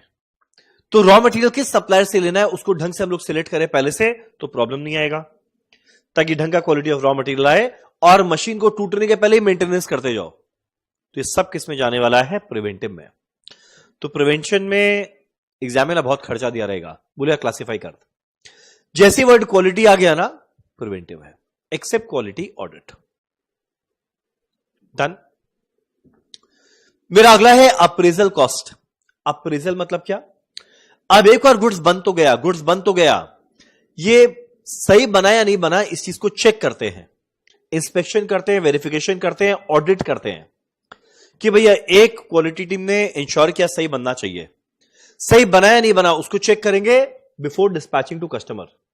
तो देखो अंदर में कुछ गलती मिल जाए ना ज्यादा अच्छा है, बाहर नहीं मिलना चाहिए। तो अप्रेजल में क्या आता है, इस चीज को टेस्ट करना, चेक करना, वेरीफाई करना, ऑडिट करना। तो वर्ड है ना inspection, verification, testing, quality audit, ये कहां जाएगा, अप्रेजल। यानी कहीं पे भी इंस्पेक्ट या चेक या वेरीफाई करना है वो अप्रेजल में गया। ठीक, तो सिंपल सा बात, ये है मेरा फैक्ट्री, पहले टीम बनाया कि भैया कुछ गड़बड़ हुए नहीं, प्रोडक्ट बन के निकला, इसको तुरंत चेक कर लिया गया, अप्रेजल कॉस्ट। अब मान लो चेकिंग करने के दौरान कुछ गलती मिल गया, यानी खराब क्वालिटी बन गया, पुअर क्वालिटी बन गया। कुछ गलती मिल गया, अब इसको वापस से रीवर्क करना है, रीडिजाइन करना है, रेक्टिफाई करना है। तो जैसी वर्ड री आ गया ना, रीवर्क, रेक्टिफाई, रेनोवेट, रिपेयर, ये क्या लिखा है? रीसेट होगा। जैसी वर्ड री आ गया ना, कहीं पे वर्ड री आ गया ना कि वापस से करना है, क्यों करना है? क्योंकि खराब क्वालिटी मिला, तो इसको कहते हैं इंटरनल फेलियर। क्यों? इंस्पेक्शन के दौरान ही पता चल गया गलती क्या हुआ, बाहर नहीं पहुंचा, अंदर ही पता चल गया, स्क्रैप हो गया, वेस्ट हो गया, तो या फिर डाउन टाइम ग्रेड हो गया, डाउन टाइम डाउनग्रेड हो गया। तो ये सब को हम लोग क्या कहते हैं?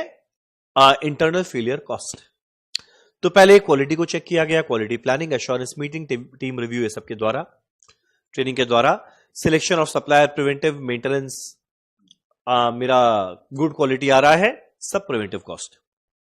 इसके बाद मेरे को चेक करना, इंस्पेक्शन हो गया, वेरिफिकेशन हो गया, क्वालिटी ऑडिट हो गया, टेस्टिंग हो गया, अप्रेजल।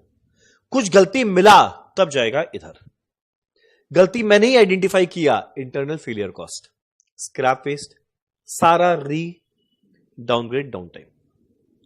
पर मान लो भैया मैंने खुद ने चेक नहीं किया, सीधा बाजार में गया और कस्टमर ने बोला भाई तो खराब निकला, एक्सटर्नल फेलियर कॉस्ट। सबसे बड़ा बदनामी कहां होता है? इस जगह। इसके कॉस्ट क्या आएगा? कस्टमर जो सेल रिटर्न किया, ट्रांसपोर्टेशन कॉस्ट वो थोड़ी बेयर करेगा, हम करेगा। जो वारंटी के लिए मेरे को रिप्लेसमेंट करना पड़ा वो मेरा खर्चा, मेरा फालतू में आफ्टर सेल सर्विसेज बढ़ जाएगा, कस्टमर सपोर्ट कॉस्ट बढ़ जाएगा, मेरा डिफेक्टिव यूनिट जो है उसका बढ़ जाएगा। तो सारा का सारा जो कॉस्ट आया मेरा किस वजह से आया? कस्टमर ने लौटाया, इस वजह से। अगला कस्टमर एक और लौटाएगा ना, हो सकता है वापस मेरे से लेगा भी नहीं, वो डिसकंटिन्यू हो जाएगा। तो जीवन भर हम शायद जो उससे कमाता, मेरा जीवन भर का लॉस हो जाएगा। तो इन शॉर्ट मेरे को करना क्या है? 4 तरह का कॉस्ट है। पहला prevention, appraisal, internal failure, external failure. पहले वाले का पहचान वर्ड क्वालिटी, अगले वाले का इंस्पेक्शन या ऑडिट, अगले वाले का री या डाउन या स्क्रैप वेस्ट, लास्ट वाले का जैसी कस्टमर इन्वॉल्व हुआ ना, एक्सटर्नल। वारंटी हो गया, after sale services, customer return किया, ट्रांसपोर्टेशन कॉस्ट, ये सब वेरी इजी। चलो पैरेटो बाद में करते हैं, पहले फटाफट करते हैं कॉस्ट ऑफ क्वालिटी के क्वेश्चंस को।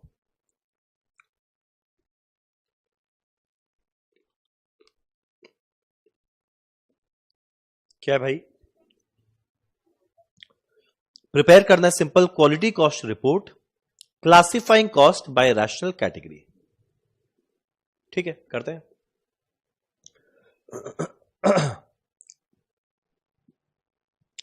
अच्छा, पहले क्लासिफाई करना तो पहले 4 कॉस्ट का नाम सोच लो। Prevention, appraisal, internal failure, external failure. ठीक है, पहला लिखा है sale 1 crore, net profit 10 lakh. ठीक है, गुड, वेरी गुड, दिया, हम क्या करें। Second, during the year customer return 30,000 unit during using units needing repair, repair cost average 7 रुपया पर यूनिट। तो बोलेगा देखो वर्ड री है ना, री, तो ये इंटरनल फेलियर में चला जाएगा। भैया रिटर्न किसने किया है? कस्टमर ने। जैसे कस्टमर आ गया ना, ये इंटरनल नहीं है, ये बाहर वाला रिटर्न किया, कहां जाएगा? एक्सटर्नल फेलियर में। कितना लगेगा? 30,000 यूनिट, हर एक में लगा 7 रुपया। कितना लगेगा? 30,000 इंटू 7, 2,10,000। चलो पॉइंट नंबर 3, 6 इंस्पेक्टर थे जो एम्प्लॉय किया गया है, हर जन अर्न कर रहा है एनुअल सैलरी ऑफ 25,000। ये 6 inspector are involve only with the final section product acceptance. जो लोग इंस्पेक्शन करते हैं, अब जब इंस्पेक्शन करता है, ये बताओ कहां जाना चाहिए? अप्रेजल कॉस्ट में जाना चाहिए। यहां पे तो ये नहीं बोला कि इंस्पेक्शन करने पे गलती मिला, गलती मिलता तो इधर आता। ये चेक कर रहा है, चेक कर रहा है, यानी इधर का ही पार्ट बनेगा। इसका काम है बनाने के पहले सही हो रहा है कि नहीं, इसका काम है बनाने के बाद सही हो रहा है कि नहीं। तो ये इंस्पेक्ट कर रहा है, यानी तो बनाने के बाद इंस्पेक्ट करेगा। कितना खर्चा लगेगा? हर एक जन को देते हैं 25, 6 जन को देंगे 25 इंटू 6, कितना आएगा? 150। फिर आगे टोटल स्क्रैप दिया हुआ है 30,000 यूनिट, सारा स्क्रैप क्वालिटी रिलेटेड था। अब स्क्रैप यानी खराब क्वालिटी बना, ये तो नहीं बोला कस्टमर ने आइडेंटिफाई किया, मैंने किया, internal failure. Cost of scrap है 15 रुपया पर यूनिट, 30,000 में आएगा, 30,000 इंटू 15 कितना आएगा?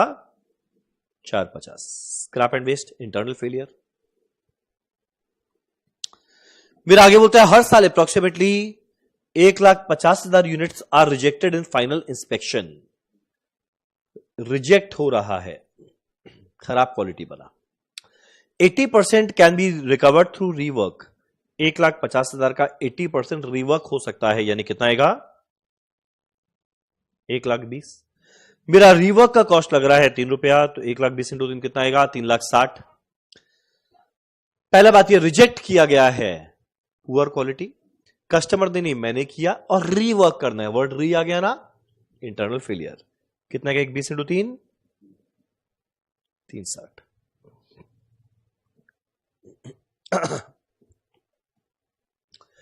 मेरा नेक्स्ट है customer cancelled an order that would have increase the profit by 2,50,000। Customer ने कैंसिल किया ऑर्डर, क्यों किया रे? The customer reason for cancellation was poor product performance. खराब प्रोडक्ट पहुंच गया, इसीलिए वो बोला भैया आगे तुमसे नहीं लेंगे। Accounting and marketing department agreed that the company loses at least this much during the year for the same reason. तो 2,50,000 कस्टमर ने कैंसिल किया, कस्टमर इन्वॉल्व हो गया ना, external failure.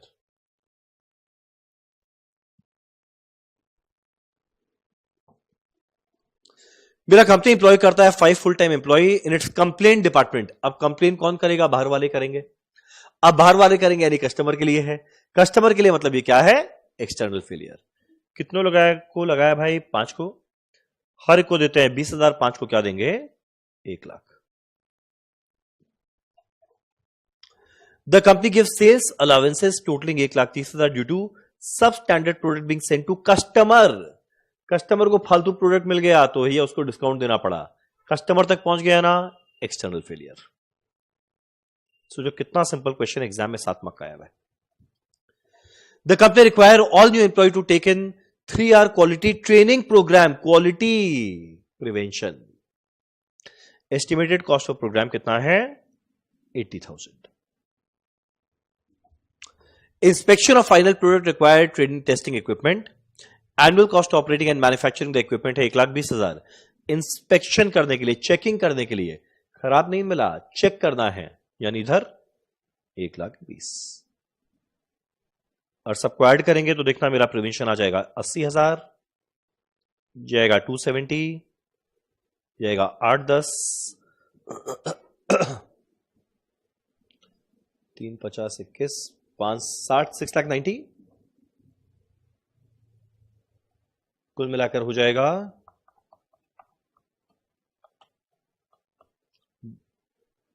18,50,000। Correct? Very easy question. चलो फटाफट करते हैं एक और क्वेश्चन हमारे इस चैप्टर का।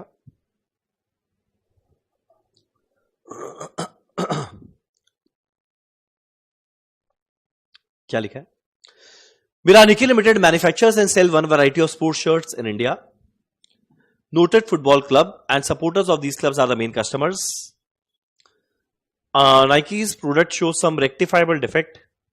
These problems can generally be detected and repaired during internal inspection at a cost of 15 रुपया per unit.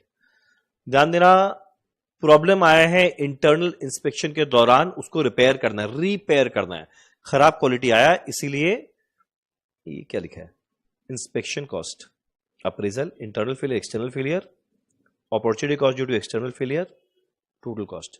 चलो इसके अंदर में डालना है, तो ये कहां जाएगा? इंटरनल फेलियर में जाएगा 15 रुपया पर यूनिट। पर यूनिट कितना है वो मुझे पता ही नहीं अभी तक। चलो ठीक है, देखते हैं। During 2016 50,000 shirts were produced and sold.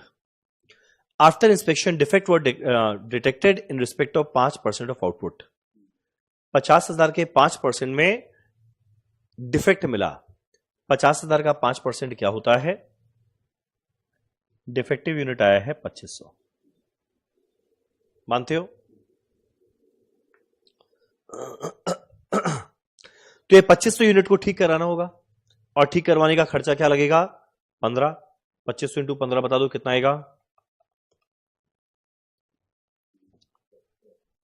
37,500। और ये मैं खुद आइडेंटिफाई करके खुद ठीक कर रहा हूं, कहां जाने वाला है? Internal failure. इजी। अब आगे बोलता है इंस्पेक्शन कॉस्ट है 25 रुपया पर शर्ट। चेक करने के लिए 25 रुपया पर शर्ट लगता है। अब जब चेक किया जा रहा है, अभी तक ये नहीं बताया खराब निकला है बुरा, हर एक शर्ट को चेक करते हैं। चेक कौन कर रहा है? इंस्पेक्शन। तो भैया 25 रुपया पर शर्ट है, 50,000 में कितना लगेगा? 50,000 इंटू 25, जरा निकाल तो कितना रुपया लगेगा इंस्पेक्शन करने का? 12,50,000 आफ्टर सेल, बेच देने के बाद।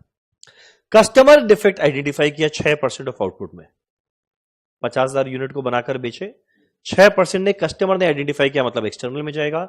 50,000 का 6% क्या होता है? 3,000। These shirt were received back from customer at a transportation cost of 8 रुपया पर यूनिट। कस्टमर वापस लौटाया, कस्टमर लौटाया, एक्सटर्नल फेलियर, कितना लगेगा? 8 रुपया पर यूनिट, 3,000 इंटू 8, 24,000।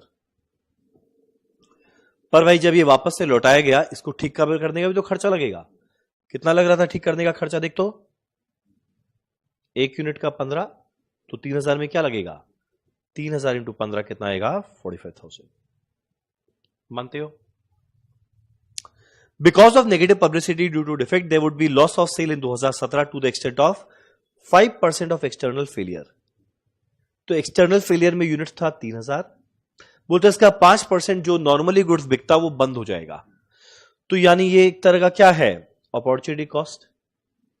3,000 का 5% यानी 150 यूनिट पे जितना कमाते नहीं कमा पाएंगे। कितना कमाते? लास्ट लाइन में देख दिया हुआ है, सेलिंग प्राइस पर shirt 250, variable cost 60%। Selling price 250, variable cost लगता है 250 का 60%, 150, यानी कंट्रीब्यूशन पर यूनिट कितना आता? 100। हर एक यूनिट पे 100 रुपया कमाते हैं, पर भाई यहां पे 3,000 का 5% कस्टमर लोग ले गए नहीं, तो 150 यूनिट पे इंटू 100 जीवन भर के लिए खो दिए। तो अपॉर्चुनिटी कॉस्ट कितना आएगा? 150 इंटू 100 कितना आएगा? 15,000। मानते हो? आई थिंक क्वेश्चन खत्म। कुछ बचा है? नहीं। तो 1250, 30 एंड 500 ये मिलाकर आएगा 69, नीचे वाला 15। टोटल कॉस्ट ऑफ क्वालिटी निकाले 1250, 1371,500, करेक्ट। पार्ट 2 में दिया है सेलिंग प्राइस पर शर्ट है 250, वेरिएबल कॉस्ट है 60%, फिक्स्ड कॉस्ट है 550। Prepare a statement showing profit during 2016। 2016 में 50,000 शर्ट बेचे, तो कंट्रीब्यूशन तो आएगा 50,000 इंटू 100, 50 लाख। माइनस करेंगे फिक्स्ड कॉस्ट 550, माइनस करेंगे कॉस्ट ऑफ क्वालिटी 1371,500, क्या मिलेगा? प्रॉफिट।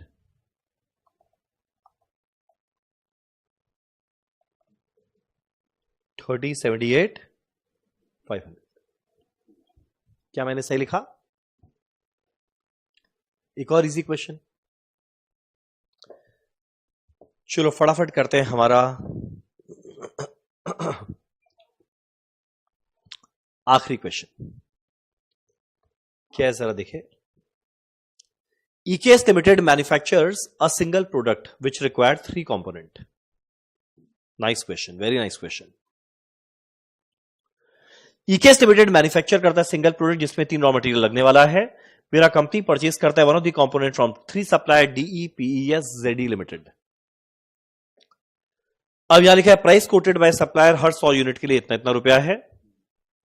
परसेंटेज और डिफेक्टिव ऑफ टोटल रिसीट दिया हुआ है, जितना रिसीव करेंगे उसका कितना परसेंट डिफेक्टिव निकलने वाला है। If the defectives are not detected they are used in production causing a damage of 200 रुपया पर 100 यूनिट ऑफ कंपोनेंट। डिफेक्ट नहीं पता चला प्रोडक्शन में यूज किए तो भैया नुकसान हो जाएगा 200 रुपया हर 100 यूनिट के लिए, यानी पर यूनिट 2 रुपया। 200 100 यूनिट के लिए यानी पर यूनिट 2।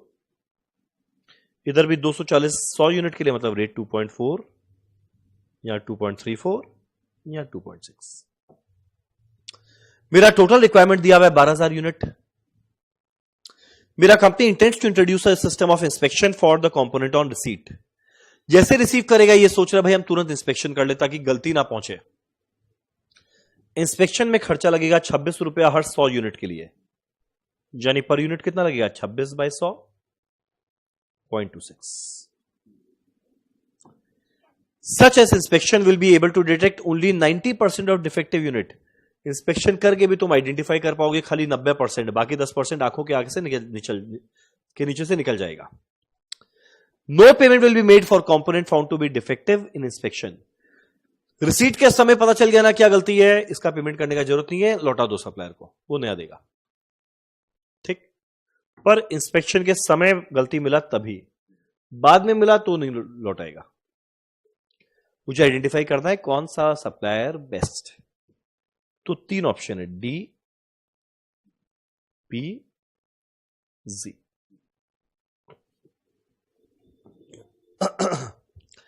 पहला बात, एनुअल रिक्वायरमेंट है कितना, 12,000 यूनिट। कभी भी ऐसा क्वेश्चन आए ना, हमेशा क्वेश्चन को समराइज करना चाहिए। टोटल रिक्वायरमेंट है 12,000 यूनिट। डिफेक्टिव कितना है या प्राइस देखते हैं, प्राइस पर यूनिट क्या है, 2.4, 2.34, 2.6। ये 100 यूनिट के लिए था ना। डिफेक्टिव परसेंटेज कितना है, 3%, 5%, 2%। ठीक है यहां तक।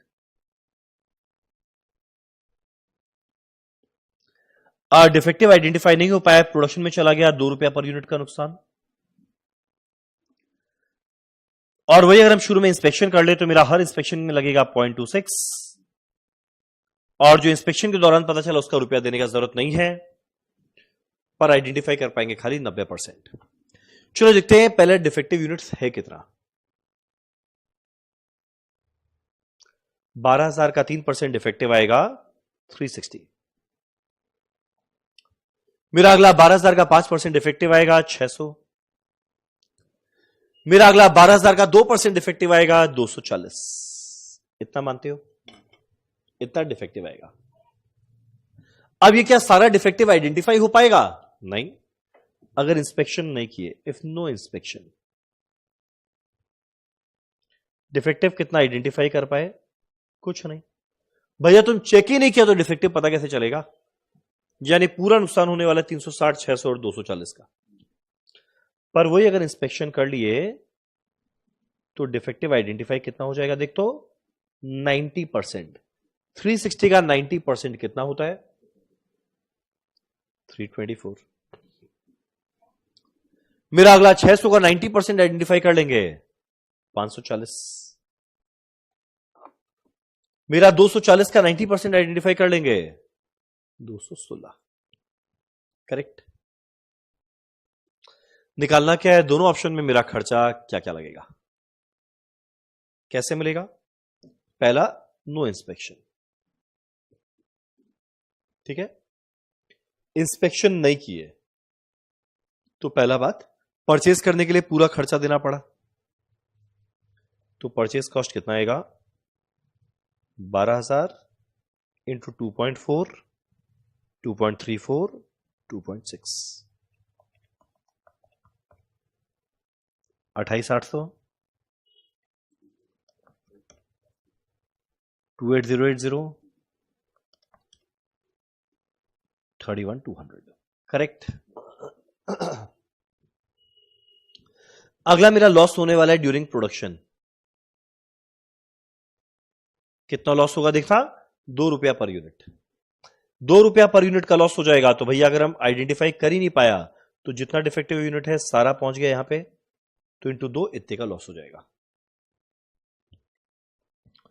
360 इंटू 2 720, 600 इंटू 2 1200, 240 इंटू 2 480। जैसे दोनों को जोड़ेंगे मुझे टोटल कॉस्ट मिल जाएगा ना, कितना आने वाला है जरा देख तो,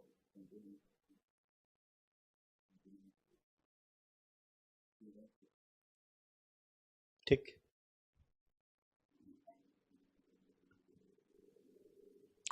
कितने यूनिट्स के लिए है मुझे पता है, मेरा यूनिट्स कितना आएगा, गुड यूनिट मुझे निकालना पड़ेगा। 12,000 माइनस 360, 11,640, 12,000 माइनस 600, 12,000 माइनस 240, 11,760। यानी डिवाइड करते ही कॉस्ट पर यूनिट मिल जाएगा 2.54, 2.57, 2.69। करेक्ट है। ये कब? अगर इंस्पेक्शन नहीं किए तब। वही अगर मान लो इंस्पेक्शन कर लेते तो मेरा परचेज कॉस्ट कितना लगता, देखना ढंग से। और इंस्पेक्शन कर लेंगे और मुझे डिफेक्ट मिल जाएगा ना, इसका मुझे पैसा देने का जरूरत नहीं है। तो 12,000 में मैंने टोटल खरीदा और मैंने आइडेंटिफाई कर लिया 324 खराब है, 324 का पैसा नहीं देना। तो पैसा कितना का देंगे? 12,000 माइनस 324, 11,676। और रेट कितना है? 2.4, 28022। मेरा अगला लेगा 12,000 माइनस 600 इंटू 2.34 कितना आएगा? 26676। 12,000 माइनस 240 इंटू 2.6 कितना आएगा? 576। Oh sorry my mistake, my mistake. ये भी 26816 है ना? 12,000 माइनस 216 होगा, हम 240 कर दिया था, इंटू 2.6 कितना आएगा? ठीक। अब अगला आएगा लॉस ड्यूरिंग प्रोडक्शन। तो बोलेगा यहां पे कौन सा लॉस हो गया? सोचो ना, 360 डिफेक्टिव था, मैंने आइडेंटिफाई तो 324 ही किया, तो बाकी 36 यूनिट तो पहुंच गया। उसमें मेरा नुकसान कितना करके होने वाला है? 2 रुपया। तो कितना आएगा? 360 डिफेक्टिव था, मैंने आइडेंटिफाई किया 324, तो जो अनआइडेंटिफाइड है 36 इंटू 2, 72 का नुकसान। 600 में 540 आइडेंटिफाई हुआ, बाकी आइडेंटिफाइड रह गया 60 इंटू 2, 120 का नुकसान। मेरा 240 माइनस 216, 24 अनआइडेंटिफाइड रह गया इंटू 2, 48 नुकसान। परफेक्ट। एक और खर्चा आएगा, सिंस मैं इंस्पेक्शन कर रहा हूं तो भैया इंस्पेक्शन करने का भी तो 26 पैसा पर यूनिट लगेगा। तो इंस्पेक्शन कॉस्ट कितना लगेगा? 12,000 यूनिट इंस्पेक्शन करना है तीनों केस में, हर इंस्पेक्शन में लगता है 26 पैसा, तो 12,000 इंटू 26 पैसा कितना आएगा भाई? 3120।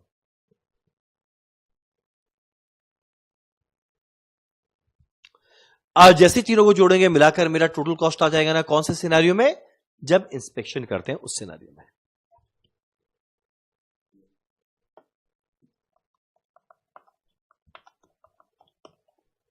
$31,214,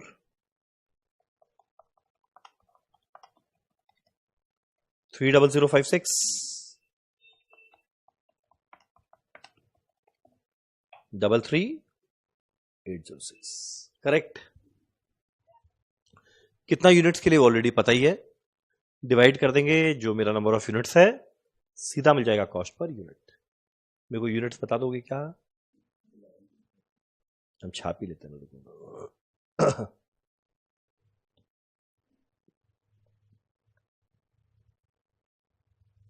ठीक, डिवाइड करते ही मिलेगा कॉस्ट पर यूनिट।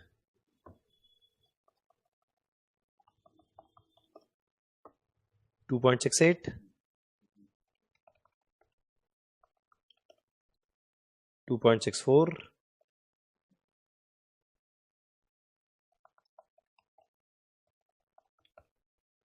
2.87।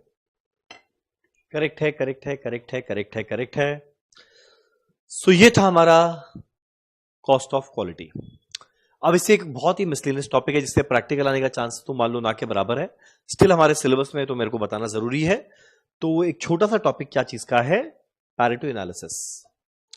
पहला बात, ये इटालियन इकोनॉमिस्ट है मिस्टर पैरेटो, जिन्होंने बहुत एनालिसिस किया, बहुत रिसर्च किया और उसके बाद आइडेंटिफाई किया कि उस देश में 20% ऑफ पॉपुलेशन के पास ही 80% ऑफ वेल्थ है। उस देश में क्या हर देश का वही हाल है? हमारा तो और बुरा हाल है। मुझे लगता है 5% के पास 90% वेल्थ है।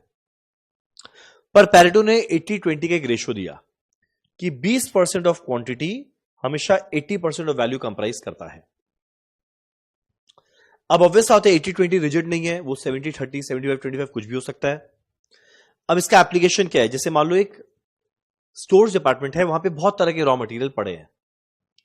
अब मटेरियल तो बहुत तरह के पड़े हैं, पर क्वेश्चन उठता है क्या हर एक मटेरियल उतना इक्वल इंपॉर्टेंट रहेगा? नहीं रहेगा।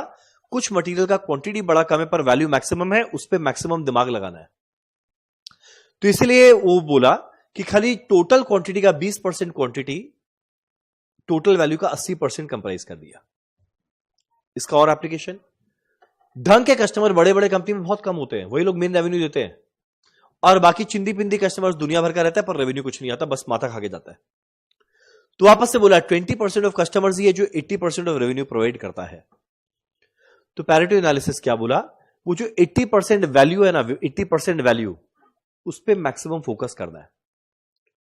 क्वांटिटी कम है तो कम लोगों पे दिमाग लगाना है।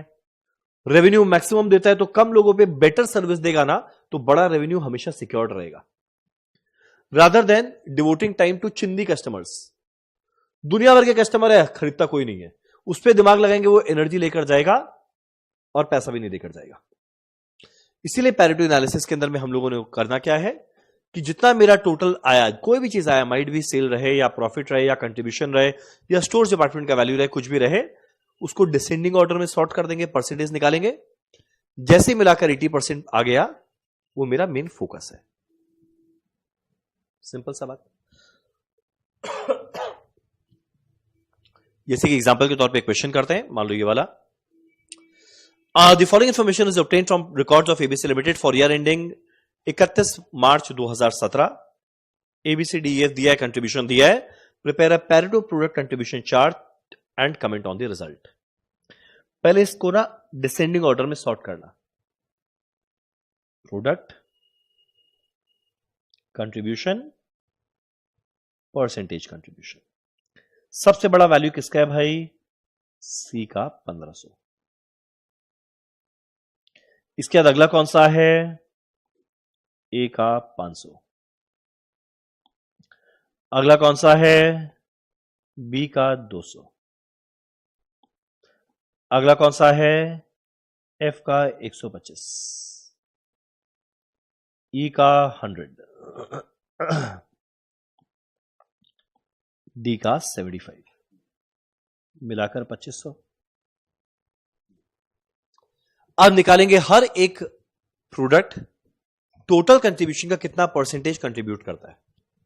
तो ये 1500 है, divided by 2500 into 100। 1500 divide by 2500 into 100 क्या आता है? 60%। मेरा अगला आएगा 500 डिवाइडेड बाय 2500 इंटू 100, 20। मेरा अगला आएगा 200 divided by 2500 into 100, 8। 125 divide by 2500 into 100, 5। 100 divide by 2500 into 100, 4। 75 divide by 2500 into 100, 3। Obviously मिलाकर रहेगा 100%। तो अब ऊपर से देखना मेरे 80% कौन सा दो मिलाकर आ गया? 60 और 20 मिलाकर 80 हो गया ना। तो सी और ए मेन प्रोडक्ट है जिसपे मैक्सिमम फोकस करना है। Very easy. इस टॉपिक से एग्जाम में क्वेश्चन आना, मतलब प्रैक्टिकल क्वेश्चन आना, मतलब स्लिम चांस ना के बराबर है। बस जान लीजिए, जस्ट इन केस आ जाए। डन। चलो, मेन था हमारा कॉस्ट ऑफ क्वालिटी, जिसका 3 क्वेश्चन किए, बस आई थिंक 3 ही क्वेश्चन करने का जरूरत है। वो करने से बाकी और कोई क्वेश्चन करने की जरूरत नहीं पड़ेगा। चलो, इसी के साथ टोटल क्वालिटी मैनेजमेंट का जो प्रैक्टिकल पोर्शन होता है वो होता है खत्म।